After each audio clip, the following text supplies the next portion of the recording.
கோமதி மீனாகிட்டயும் ராஜிகிட்டயும் மயிலை பார்த்துட்டு அப்படியே வர வழியில் கோயிலுக்கு போயிட்டு வரலாண்டி அப்படின்னு சொல்கிறாங்க. ஏங்க அத்தை திடீர்னு கோயிலுக்கு? உனக்கு ஞாயிற்றுக்கிழமை உனக்கு லீவு தானேடி, உனக்கு வேலை இல்லைன்னு தானே சொன்னேன். 2 பேரும் வரீங்களா? இல்லை நான் மட்டும் போயிட்டு வரேன் அப்படின்னு சொல்கிறாங்க. அத்தை அப்படிலாம் இல்லைங்க அத்தை, வரங்க அத்தை அப்படின்னு சொல்லிட்டு உடனே வந்துட்டு எங்கள் மீனாவும் வந்துட்டு ஓகேன்னு சொல்லிடுறாங்க. ராஜி ஓகேன்னு சொல்கிறாங்க. ராஜி சொல்கிறாங்க ரொம்ப நாள் ஆச்சு அத்தை கூட கோயிலுக்கு வந்து அப்படின்னு சொல்லி சந்தோஷமாக பேசிட்டு வந்துட்டு இருக்காங்க. சாமியெல்லாம் கும்பிட்றாங்க. கும்பிட்டு இந்த பக்கம் இப்படியே வரப்போ வந்துட்டு கரெக்டாக சரவண மாமாவை பார்த்துட்றாங்க இங்கே ராஜி.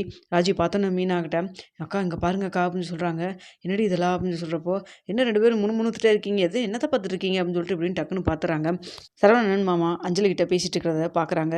என்ன மாமா இங்கே இருக்காங்க அப்படின்னு சொல்கிறப்போ, என்னடி இவன் சொன்ன பொண்ணு இதுதானா? கோயிலில் வந்து அடிக்கடி பேசிகிட்டு இருக்கிற பொண்ணு இந்த அஞ்சலி இந்த பொண்ணு தானா அப்படின்னு சொல்லி கேட்குறாங்க. அப்போ என்ன சொல்கிறேன்னு தெரியாமல் ராஜியும் மீனாவும் ஒருத்தர் பார்க்குறாங்க.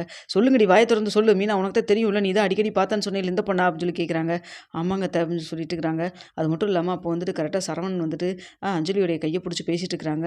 ஏன்னா சும்மா பேசுகிறேன்னு சொல்லிட்டு அவன் கையை பிடிச்சிட்டு பேசிகிட்டு இருக்கான். அத்தை இது கோயிலுங்க அத்தை, கொஞ்சம் டென்ஷன் ஆகாமல் இருங்க அத்தை, கொஞ்சம் அமைதியாக இருங்க அத்தை அப்படின்னு சொல்கிறாங்க. என்னடி அமைதியாக இருக்கிறது?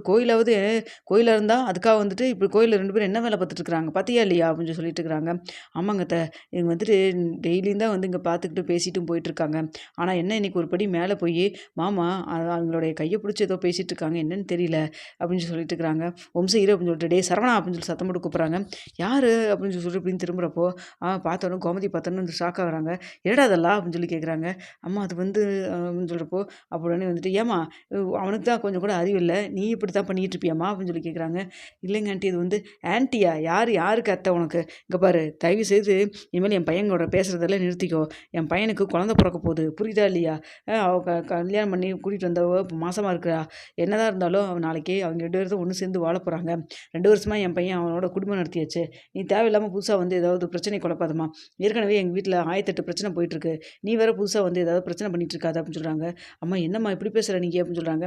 ஏன்டா நான் வீட்டில் அத்தனை தடவை உங்கள்கிட்ட கேட்டதுக்கு என்னடா சொன்னேன்? சும்மா தான் அந்த பிள்ளைகிட்ட பேசிகிட்டு இருக்கேன், சும்மா தான் பேசிகிட்டு இருக்கேன்னு சொன்னேன். இங்கே வந்து பார்த்தா அந்த பிள்ளையோட கையை பிடிச்சி பேசிகிட்டு இருக்கிறேன்.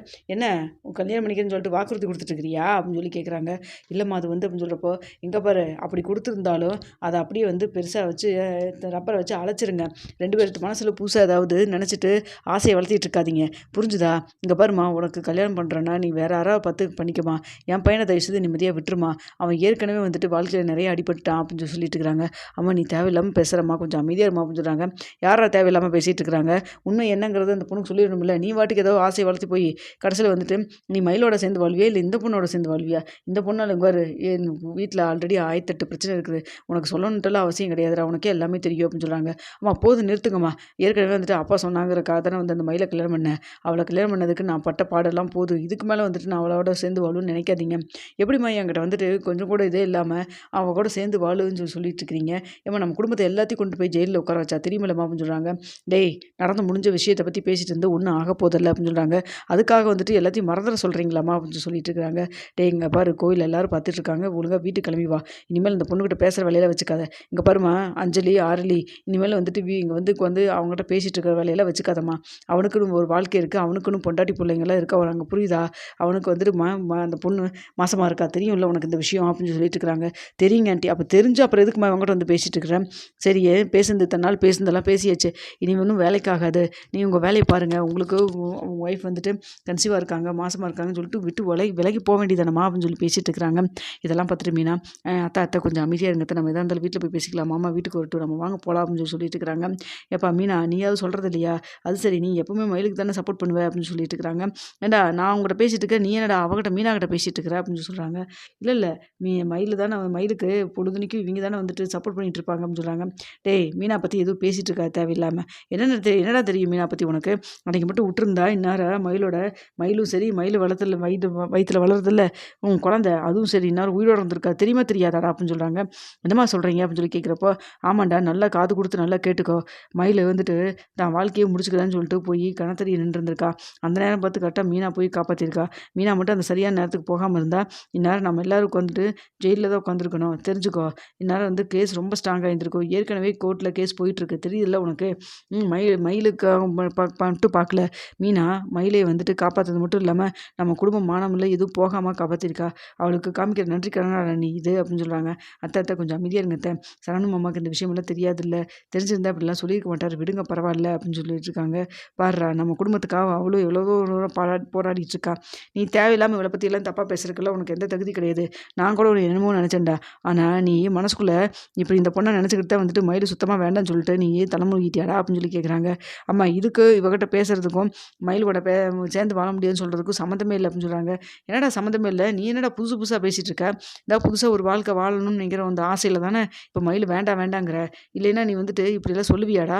அம்மா நானும் உங்கள் அப்பாவும் சொன்னால் பேச்சை மீறவே மாட்டேங்க அப்படின்னு சொல்லிட்டு இருக்காங்க. ஆமாம், அதுக்கான கிடைச்ச பலன் தானே இது. இப்போ என் வாழ்க்கையை இழந்துட்டு நான் நின்றுருக்கேன். மற்ற 2 பேரும் வந்துட்டு வீட்டில் அவங்க விருப்பப்பட்ட மாதிரி கல்யாணம் பண்ணாங்க, நல்லா இருக்காங்க. ஆனால் நான் வந்துட்டு அப்பாவும் நீங்களும் வந்துட்டு சொல்கிறதுக்காக வேத வாக்குன்னு சொல்லிட்டு எனக்கு பிடிச்ச வாழ்க்கையும் பரவாயில்ல வேண்டான்னு நீங்கள் சொல்கிறதெல்லாம் கேட்டுட்டேன்.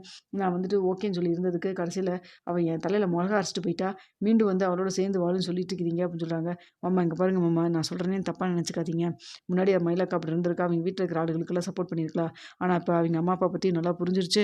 அது மட்டும் இல்லாமல் அவங்க வந்துட்டு வாழ்க்கையை வந்துட்டு முடிச்சுக்கலான்னு போகிற அளவுக்கு தப்பு பண்ணதை உணர்ந்துட்டாங்க. இனிமேல் இது மாதிரிலாம் பொய்யே பேச மாட்டாங்க. அதுக்கு நான் உத்தரவாதம் கொடுக்குறேன் அப்படின்னு சொல்லிட்டு இருக்கிறாங்க. நல்லா இருக்குப்பா மீனா, நீ அவள் பேச்செல்லாம் கேட்டு நீ வந்து மாறினது மட்டும் இல்லாமல் என்னையும் மனசை மாற்றிக்க சொல்கிறியா அப்படின்னு சொல்லிட்டு இருக்காங்க. மாமா ஒரு தடவை தான் வந்து மன்னிச்சு ஏற்றுக்கிட்டு வாழ்ந்து தான் பாருங்களேன். தப்பாக இருந்தால் அதுக்கப்புறம் மறுபடியும் நீங்கள் சொல்கிறபடி நடந்துக்கலாம் அப்படின்னு சொல்லிட்டு இருக்கிறாங்க. இதை பார்த்துட்டு இருக்கிற அஞ்சலி நான் வரான்னு சொல்லிட்டு கிளம்புறாங்க. இங்கே பாருமா பொண்ணு, இனிமேல் வந்துட்டு என் பையன்கிட்ட பேசுகிற வேலை வச்சுக்கிட்டீங்கன்னா நல்லா இருக்காது சரியா அப்படின்னு சொல்லி திட்டி அமுச்சு விட்றாங்க. அம்மா எதுக்குமா என் மேலே இருக்கிற கோவத்தை அவன் மேலே காமிக்கிறீங்க, அவன் என்னம்மா பாவம் பண்ணா பாவம் அப்படின்னு சொல்லிட்டு இருக்கிறாங்க. டேய் இங்கே பாடுறா, உனக்கு கல்யாணம் ஆயிடுச்சு, குழந்தையும் பிறக்க போகிற விஷயம் தெரிஞ்சதுக்கப்புறம் அந்த பொண்ணு உங்கள்கிட்ட பேசிட்டு இருந்தா என்னடா அர்த்தம்? 2 பேத்துக்குள்ள மனசுக்குள்ளே ஏதாவது ஆசை வளர்த்துக்கு தெரியாதீங்க புரியுதா? ஒழுங்காக வீடு வந்து சேரு, மற்றது வீட்டில் போய் பேசிக்கலாம் அப்படின்னு சொல்லிட்டு வீட்டுக்கு போயிடுறாங்க. அங்கே பொண்ணு வந்துட்டு பாண்டியன் முன்னாடியே உட்காந்துருக்காரு. என்ன மயிலை பார்த்துட்டு இருந்தியா, நல்லா இருக்காளா, குழந்தை ஆரோக்கியமாக இருக்கா, செக்கப் போனாங்களான்னு சொல்லிட்டு வரிசையை கேள்வி மேலே கேள்வி கேட்குறாரு. இருங்க எல்லாத்துக்கும் பதில் சொல்கிறான். ஆனால் அதுக்கு முன்னாடி இந்த சரவணம் பண்ணுறது சுத்தமாக சரியில்லைங்க அப்படின்னு சொல்லிட்டு இருக்கிறாங்க. அத்தை ஏங்கத்தை வந்து ஒரு அதுமா மாமாட்டதெல்லாம் சொல்லிட்டு சொல்லணும் முன்னாடி 24 மணி நேரம் இதை இவரோட தானே அவன் வந்து அப்பான்னு சொல்லிட்டு பின்னாடியே சுற்றிட்டு இருக்கிறான். அப்போ அவனை பற்றி இவருக்கு தெரியணுமில்ல அப்படின்னு சொல்லிட்டு இருக்கிறாங்க. என்னப்பா உங்கள் அத்தா வந்து வராதமா என்னம்மா பேசிகிட்டு இருக்கா, என்ன சொல்கிறா வரா, எனக்கு ஒன்றுமே புரியலையே அப்படின்னு சொல்லிட்டு இருக்காங்க. இல்லை மாமா அது வந்துங்கிறப்போ ராஜி நீயே சொல்லு அப்படின்னு சொல்கிறாங்க. மாமா சரவண மாமாவை வந்து அந்த பொண்ணோட மறுபடியும் கோயிலில் வச்சு பார்த்தோம். அது மட்டும் இல்லாமல் அவங்க ஏதோ வாக்குறுதி கொடுத்துட்டு இருந்தாரு. அந்த அவங்களுடைய கையை பிடிச்சி பேசிகிட்டு இருந்தாரு. அத்தை பார்த்து ரொம்ப டென்ஷன் ஆகிட்டாங்க, திட்டி விட்டு வந்துட்டாங்க. இனிமேல் வந்து சரவணன்ட்ட பேசக்கூடாது பிடிக்கக்கூடாதுன்னு சொல்லிட்டு அவங்களுக்கும் வந்துட்டு நம்ம மயிலக்க மாசமாக இருக்கிற விஷயம் எல்லாமே தெரிஞ்சிருந்தும் மாமாட்ட பேசிகிட்டு இருக்காங்க. இதெல்லாம் தப்பு தானங்க மாமா, அதை தான் சொல்லிட்டு இருக்காங்க அப்படின்னு சொல்லி பேசுகிறப்பே கரெக்டாக வந்து சரவணன் வந்துடுறாங்க. ஏன்டா உங்கள்கிட்ட நான் எத்தனை தடவை படித்து சொன்னேன், கேஸு கோர்ட்டில் இருக்குது, கொஞ்சம் அமைதியாக இருடா, கேஸ் ஃபஸ்ட்டு முடியட்டும், அதுக்கப்புறம் உனக்கு மனசில் ஆசை இருந்தால் அப்புறம் பார்த்துக்கலாம்னு சொல்லிட்டு. ஆனால் அதுக்குள்ளே இப்போ வந்து மயில் மாசமாக இருக்கிற விஷயம் தெரிஞ்சிச்சு. இதுக்கப்புறம் எப்படிடா உனக்கு இன்னொரு பொண்ணோட வந்து பேசணும்னு தோணுது அப்படின்னு சொல்கிறாங்க. அப்போ இல்லைப்பா அது வந்து அப்படின்னு சொல்கிறப்போ அவன் என்ன தெரியுமாங்க சொல்லுவான், மனசுக்கு ஆறுதலாக இருந்து அதனால தான் பேசினேன், சும்மா தான் பேசினேன் அப்படின்னு சொல்லுவான். அதெல்லாம் கிடையாதுங்க, அவன் சும்மாலாம் ஒன்றும் பேசலை, அந்த பொண்ணை கல்யாணம் பண்ணுற ஐடியாவில் தான் பேசியிருக்கான், அந்த பொண்ணுக்கு வாக்குறுதி வேறு கொடுத்துட்ருக்காங்க அப்படின்னு சொல்லிட்டு இருக்காங்க. ஏன்டா இதெல்லாம் உண்மையாடா அப்படின்னு சொல்லி கேட்குறப்போ என்ன சொல்கிறோன்னு தெரியாமல் சரவணனும் ஆமான்னு சொல்கிறாங்க. அப்போ பாண்டியன் சட்டுன்னு கணத்தில் அடிச்சிடாது. ஏன்டா வீட்டில் இருக்கிற பிரச்சனை பத்தாதாடா, மயில் மாசமாக இருக்கா, உனக்குன்னு ஒரு குழந்தை வரப்போகுது, என்னடா புதுசாக ஒரு வாழ்க்கை தேடிட்டு இருக்கியா அப்படின்னு சொல்லி திட்டுறாங்க.